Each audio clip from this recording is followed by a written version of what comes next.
everybody. It is August. We survived July and it's time for the vlog.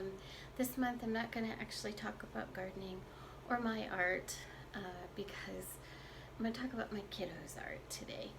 He's been invited to be part of the Albuquerque Art Showcase, and it's going to be at the Albuquerque Convention Center August 15th through 19th, and they're going to display two pieces of his art pieces, and I'm going to show them to you during this vlog, but he still doesn't want me to use his name on my vlog, so you'll have to identify him by his art.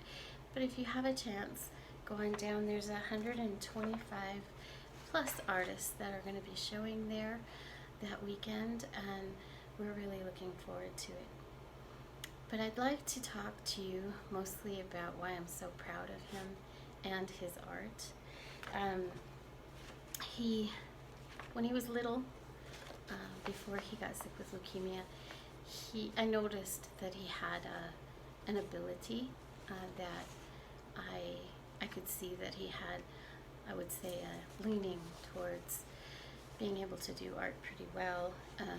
He started out drawing on walls like all kids do, and I didn't discourage him. I saw that he had a love of drawing, and what I did was I cleaned it up, and then I taped, excuse me, I keep getting a little feather on my nose.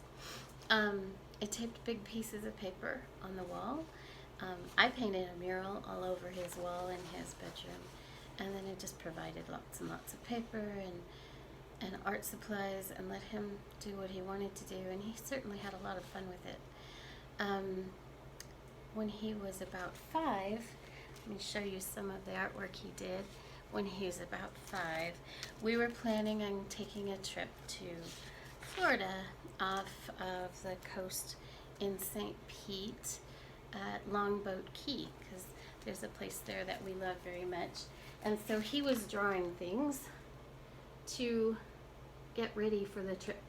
So he drew some ocean scenes there with some jellyfish, and that was when he was 5. So I felt like, I could see that it was a little bit more than what most 5-year-olds would do. And then when he was right before he got sick in November 2001, and he was 6 years old at the time.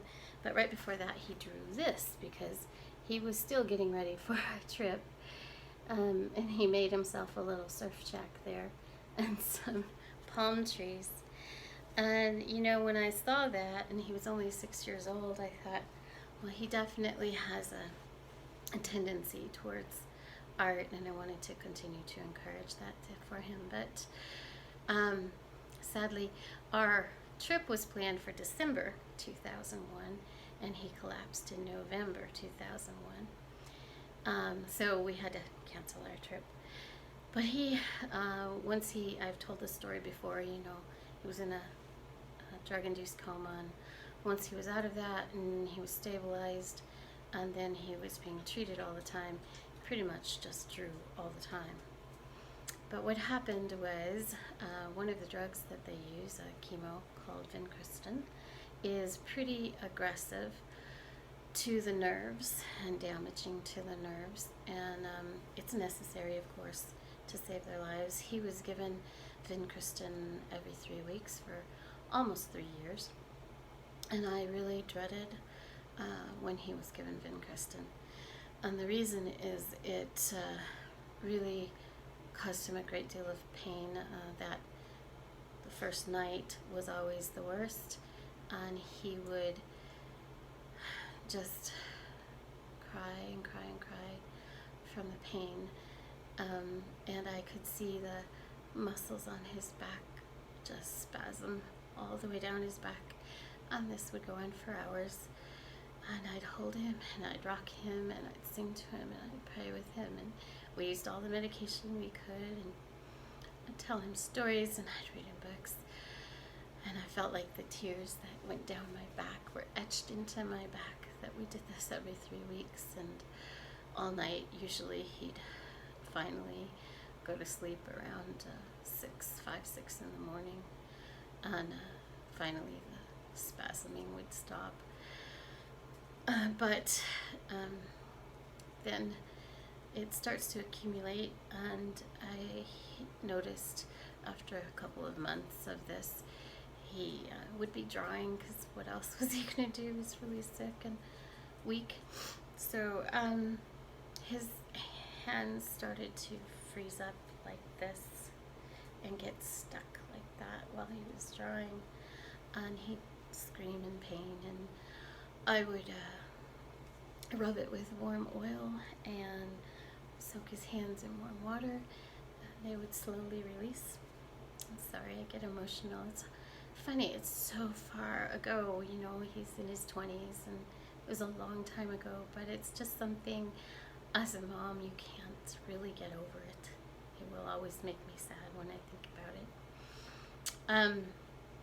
And his hands never recovered as far as strength or not having pain, and they continued to freeze up over the years. And then after treatment, it continued to happen, and so it was nearly impossible for him to draw. So that was another sadness for me, because I knew he had an ability, he had a gift of it.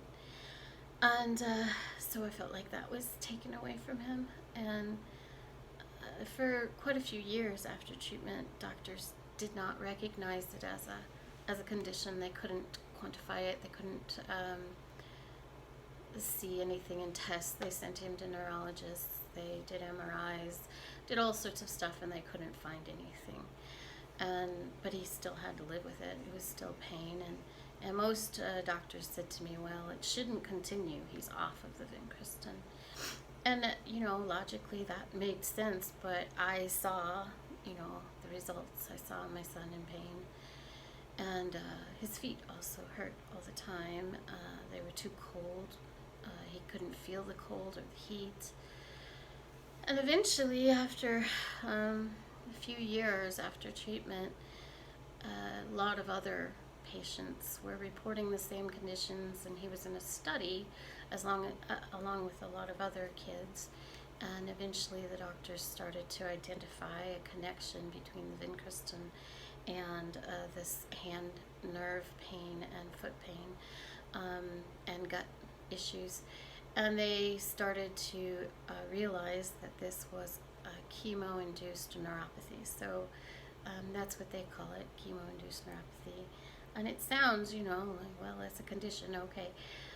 But this condition made it impossible for him to hold a pen, a pencil, paint. He couldn't do those things that he loved. And that he's in pain all the time. There is treatment for it, but it has a tendency to make people real sleepy, and because he has a sleep condition, it makes him very groggy, and he'd rather live with the pain than be half asleep his whole life. He wanted a better quality of life, and I understand that. We have found a really wonderful massage therapist who works on him every month, and it gives him some relief for a little while. And so we, you know, he's there every month to get some work done. But what makes me really, my heart full, is that he didn't give up. He said, I can't do this. But he had such a passion for it. He figured out a way, and it's really interesting. He found, on his own, he found a special tablet for drawing, and he found a stylus that he could actually hold. And so he started drawing on the computer on his tablet, and he continued to and continued to and continued to until he's reached where he is now. And he has two other things that he loves, and that is playing piano and using American Sign Language with his deaf friends. And when he's playing piano, he can only play for so long before his hands give out. And when he's signing with his deaf friends, he can only sign for so long. But he keeps doing it. He doesn't give up, and I really admire him for that. And so now I get to show you some of the work that he's done now. And the first piece, oh, sneakers got in the way, is called Doubt. And this is, oh look, we're gonna get the light in the reflection. Okay, let's try to do this differently. I hope you can see so much of the detail. This is he does these pieces by drawing one little tiny line at a time, and he creates these creatures. Isn't that astounding? Okay, so that's one piece. I have another piece on my wall, and I'd like to show that to you sometime, but I can't do it today because it's not clear enough. And this piece just stops my heart when I look at it, to be honest. So I know you're getting a lot of reflection there, but we'll bring it up close and try to help you see this piece here as well as we can. And I'll bring it back here, and I know you'll see the reflection of the camera and the light that we have. But this is drawn, the whole piece. If you get up close, you can see all the little detail in this piece is drawn by one little line at a time. And I really don't know how he does it, to be honest. So that's his story, and I'm really proud of him, whether he was in an art show or not. It's amazing what he's accomplished in spite of his trials and in spite of the pain he lives with every day. And you know, as his mom, I'm of course partial. You can't stop that. That's how moms are. We are partial to our babies. And after watching him go through what he's gone through, it's a real privilege to see how far he's come and what he can do. And I'm really grateful to be his mama. And it won't matter how old he gets, he will always be my baby. And I hope you get a chance to go to the art show if you're in the Albuquerque area. Again, the name of it is Albuquerque Art Showcase, and there's over 125 artists that will be there, and you'll recognize his stuff by these two pieces will be in the art show.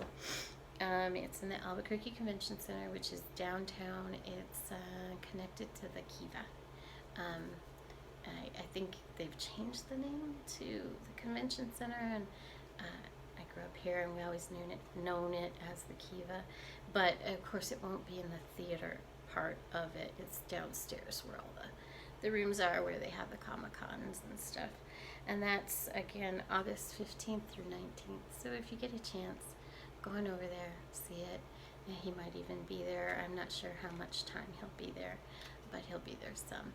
So thank you for letting me brag on my boy, and I hope you're all having a beautiful day out there. Hug your babies. Have a beautiful day.